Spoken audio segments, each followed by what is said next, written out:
오늘도 즐거운 하루입니다. 요즘 비가 많이 와서 많은 분들이 힘드신데 잘 극복해 나갔으면 좋겠습니다. 오늘은 간식, 야식에 대해서 좀 이야기해 보려고 합니다. 특히 당뇨병 환자도 그렇고 비만인 사람들도 그러는데 이 간식과 야식 때문에 혈당 조절이 안 되고 비만도로 가는 케이스들이 많습니다.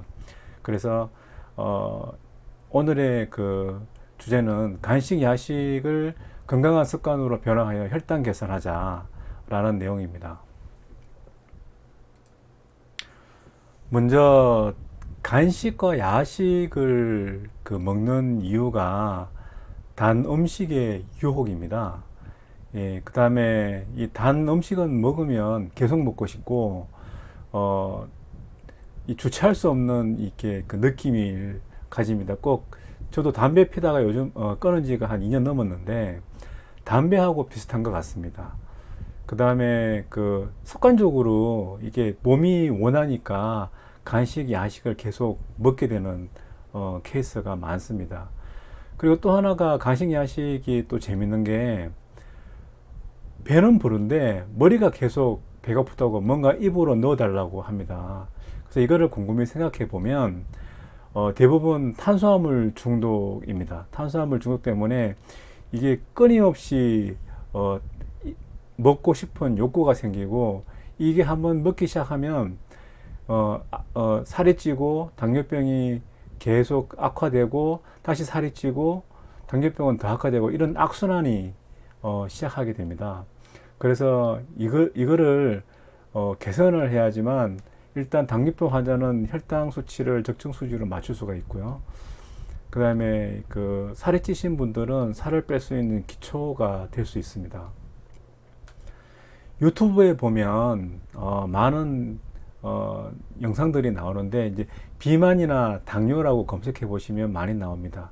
그 중에 하나가 KBS 생로병사의 비밀에서 나온 간식에 대한 오해와 진실이라는 20분짜리 영상이 있습니다. 이것을 한번 이야기해 보자고 하면 꼭 한번 보십시오. 제가 요거는 설명란에 링크를 올려 놓겠습니다. 여기 나오는 사람들이 몇 명 있는데, 그 중에 하나가 아나운서가 등장인물로 나옵니다. 이 아나운서는 출근을 해서 집에 갈 때까지 계속 먹습니다. 뭐 콜라도 먹고, 친구하고 만나면 친구와 사무실 사람들과 만나면 달달한 커피를 먹고, 그러고 서랍 속을 열어보면 사탕이라든지 각종 과자를 항상 가득히 놓고 이거를 계속 생각이 나니까 계속 먹습니다. 단지 이제 이분의 이유는 이겁니다. 몸이 힘이 빠지면 안 되기 때문에 아나운서라는 직업이 말을 하는 직업이고, 그러다 보니까 이게 힘 빠지면 안 된다고 해서 계속 이걸 먹고 있거든요. 그래서 여기 영상에서도 보시면 이분이 이제 병원에 가서 진찰을 받으면 만성질환 위험 단계로 나오게 됩니다.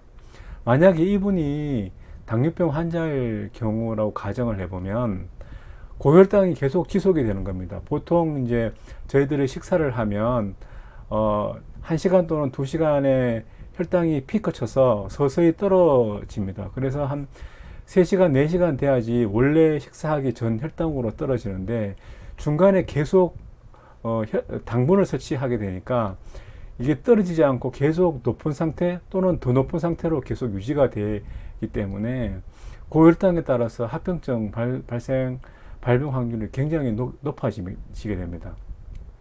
그러면 만약에 당뇨병 환자가 이거를 보거나 비만인 사람이 이거를 이런 상황일 때 그럼 무엇을 이 간식 대신에 먹을 수 있는가?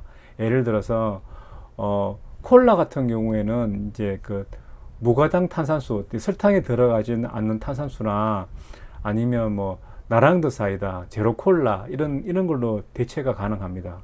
그다음에 뭐 달달한 커피 같은 경우에는 이제 사무실 직원이나 친구들하고 만났을 때는 블랙커피를 먹을 수 있습니다. 그다음에 각종 사탕과 뭐 과자 이런 것들 같은 경우에는 당근 오이 스틱 같은 걸로 해서 채소류나 치즈 등으로 바꿀 수 있습니다. 이거를 바꾸게 되면 당 섭취가 거의 안 되기 때문에 굉장한 효과를 볼 수 있습니다. 만약 당뇨병 환자일 경우에는 이 혈당 안정화 및 비만일 경우에는 체중 감소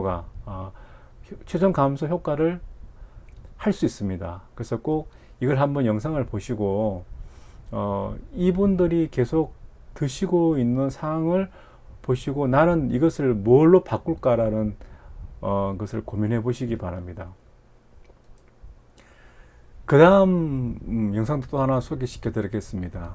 채널에 나오는데 야식은 못 참지라는 영상이 있습니다. 이게 4번 분량의 영상이고요. 여기에 한 그 여성분이 등장인물로 나오는데 야식에 이제 우리가 손쉽게 할 수 있는 피자나 콜라 같은 것을 배달을 시켜서 먹습니다. 이분도 제가 볼 때는 탄수화물 중독으로 보여집니다. 그러니까 계속 이 허전함을 느끼고 밤에 이제 피자와 콜라를 계속 먹고 뭐 닭이라든지 이런 거를 먹거든요. 자, 그러다 보니까 이게 만약에 당뇨병 환자일 경우에는 이분도 고혈당이 계속 지속돼서 합병증 발병 확률이 굉장히 높아지게 됩니다. 그리고 이런 상황일 경우에는 이 탄수화물 중독이 생각보다 심각합니다. 많은 한국인들이 탄수화물 위주 식사를 하기 때문에 여기에 빠질 확률이 굉장히 높습니다. 그러면 이제 계속 체중 증가의 악순환이 시작되는 상황이거든요.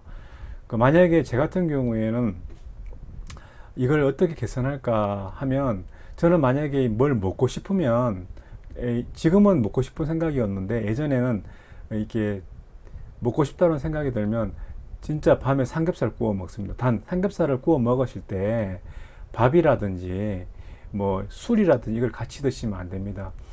술도 이렇게 혈당을 높이지 않는 술들이 있는데 술을 먹으면 한 가지 문제점이 머리에서 이게 회로가 망가진다 해야 됩니까? 제어가 안 됩니다. 그래서 밥이 입에 들어가기 때문에 술은 가급적 일단은 적정한 그 탄수화물 중독에서 빠지는 그 순간까지는 안 드시는 게 좋습니다. 그래서 야식을 할 때 두부, 치즈, 삼겹살, 뭐 목살 구이 이런 것들로 대체하시면 살이 찌거나 고혈당으로 가는 것을 막을 수가 있습니다. 그래서 지금 두 가지 영상을 소개시켜 드렸는데요. 자세히 두 개를 한번 보시고 공통점이 있습니다. 이분들은 탄수화물 중독에 따라서 반복적으로 계속 탄수화물을 섭취하고 싶은 욕구에 따라서 계속 드시게 됩니다. 자기의 의지와 상관없습니다. 어떤 유튜브 영상을 보면 이게 살이 계속 찌니까 이걸 어떻게 해보겠다고 막 이게 눈물을 흘리면서 해보겠다고 하는데 그때 그 순간만 잠깐 그렇지 또 돌았으면 또 먹고 있거든요. 그렇지만 이 탄수화물 중독이 생각보다 굉장히 끊기가 힘듭니다. 그래서 많은 사람들이 실패를 하기 때문에 어떻게든지 이 탄수화물을 끊어야지 이 과도한 체중과 당뇨병 진행을 막을 수가 있습니다. 그래서 이거를 한번 보시고 이 제 말씀을 듣고 영상을 보시면 이렇게 눈에 보이실 겁니다. 그래서 한번 곰곰이 한번 본인의 습관도 한번 돌아보면서 생각해 보시기 바랍니다. 그러면 대체식품에 대한 예시를 한 번 더 드리겠습니다. 당질량이 높은 음식들은 뭐 초콜릿, 과자류, 콜라 등 탄산음료, 달달한 모카라떼, 뭐 요거트, 통닭, 피자 등들이 있는데 이거를 당질량 낮은 음식으로 바꾸려면 예를 들어서 뭐 당근 오이, 제로 콜라, 설탕이 들어가지 않는 원두 커피, 그럼 무가당 요거트, 백숙, 삼겹살, 목살, 소금구이, 그 정도 선에서 정리가 가능합니다. 제가 제시하는 대체식품 예시는 일상생활에서 주변에서 구할 수 있는 걸로 좀 이렇게 만들었거든요. 그래서 이거를 한번 처음에는 힘들지만 이 한 몇 번 해보면 또 이게 금방 또 적응이 됩니다. 저는 한 3주 힘들었던 것 같습니다. 3주만 좀 이렇게 당길 때 이 꽉 깨물고 뭐 이렇게 그 당질량이 낮은 음식으로 계속 먹다 보면 배는 막 음식이 차서 목구멍으로 넘어오는데도 몸이 땡깁니다. 그런 느낌을 한 3주 정도만 참으시면 또 이게 당이 땡기는 그런 상황이 또 사라지니까요. 대체 음식을 한번 시도해 보시기 바랍니다. 그리고 이제 간식의 대체 음식은 저는 주로 개인적으로는 치즈 많이 먹습니다. 치즈는 많이 먹는데 치즈 싫어하시는 분도 있기 때문에 당근 오이 스틱이라든지 무가당 요거트, 원두커피 이런 것들로 입이 심심할 때 그걸로 계속 드시면 좋고요. 야식은 처음에는 무조건 이렇게 삼겹살이나 목살고기 같은 걸 한번 드셔보시기 바랍니다. 수육은 저도 수육 종종 먹었는데 예전에는 이게 시간이 많이 걸려서 수육 만들기가 좀 시간이 많이 걸려서 잘 안 먹고 삼겹살이나 목살은 바로 구워서 먹을 수 있어서 주로 많이 먹습니다. 꼭 이렇게 야식 대체 식품을 들 때는 술, 밥, 면 드시면 안 됩니다. 이게 하는 효과가 전혀 없습니다. 그래서 꼭 이거 명심하시고 제가 제시하는 이 식품들로 간식과 야채를 한번 대체시켜 보시기 바랍니다. 요건 현재 집에서 먹는 치즈인데요. 그 치즈를 보시면 뒤에 이제 영양 정보가 있습니다. 그래서 여러분들이 식품을 고르실 때 슈퍼나 마트 가서 식품을 고르실 때 뒤에 보면은 모든 음식들은 영양 정보가 들어가 있거든요. 그래서 탄수화물, 당류를 합치셔야 됩니다. 만약에 탄수화물이 1이고 당류가 1이다 그러면 두 개 합쳐서 2라고 생각하셔야 됩니다. 그런 식으로 해서 이 탄수화물이나 당류가 아예 없는 제품이나 굉장히 낮은 음식을 고르시면 혈당 조절에 굉장히 도움이 되고 체중 감소에 굉장히 도움이 됩니다. 그래서 꼭 영양 정보를 확인하셔서 어떤 음식을 내가 먹어야 되겠다고 판단해 보시기 바랍니다. 솔직히 영양 정보 보고 슈퍼에 가서 그 과자 코너에 가시면 드실 게 거의 없습니다. 그래서 저도 과자는 거의 안 먹고요. 그러다 보니까 혈당이 조절이 되고 살이 찌지 않는 그런 상황으로 습관이 계속 바뀌어 나가는 겁니다.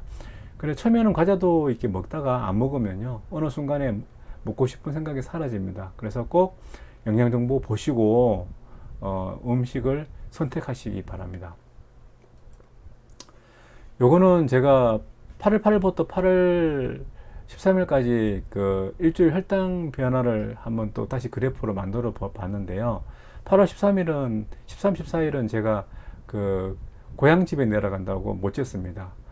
그래서 제 목표인 식후 1시간 혈당 140 이하 온도로 계속 유지를 하고 있습니다. 여러분들도 그 혈당 측정기 꼭 구매하셔서 식후 1시간이든 2시간이든 그 사람마다 약간 틀리니까 피크 치는 그 시간대를 확인하셔서 혈당을 재어서 온도 수준으로 꼭 유지하시면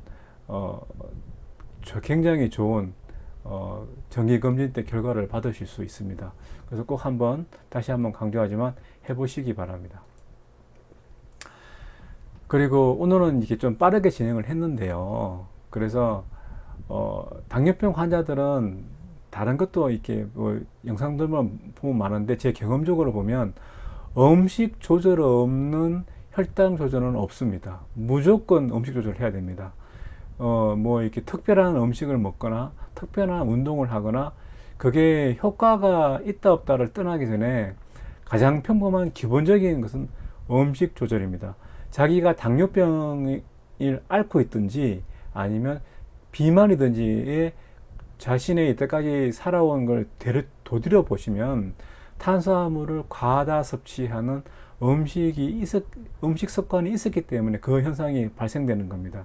그래서 이거를 바꾸지 않고는 절대로 개선되지 않습니다. 그래서 꼭 이걸 명심하시고 탄수화물을 줄이는 것이 가장 평범한 진리다라고 한 번 더 강조드립니다. 그래서 오늘도 이 영상 보시고 이 혈당 조절이나 체중 조절을 할 수 있는 조금이나마 의지가 생겨서 좋은 방향성을 가지고 좋은 결과 있기를 기대하겠습니다. 감사합니다. 즐거운 하루하루 보내시기 바랍니다.